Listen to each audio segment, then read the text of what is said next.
Basically, I have had all my teeth removed. I have full implants, top and bottom. I think that's about it.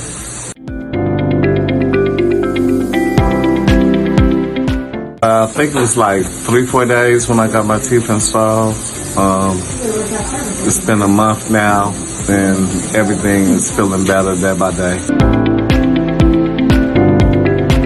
Oh, everybody asks me how I get my teeth so white and what I do.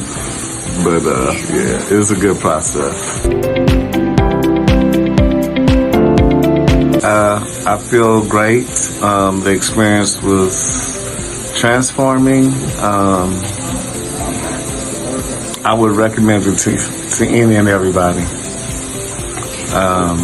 I have no disillusions about the process. I'm very grateful for the experience.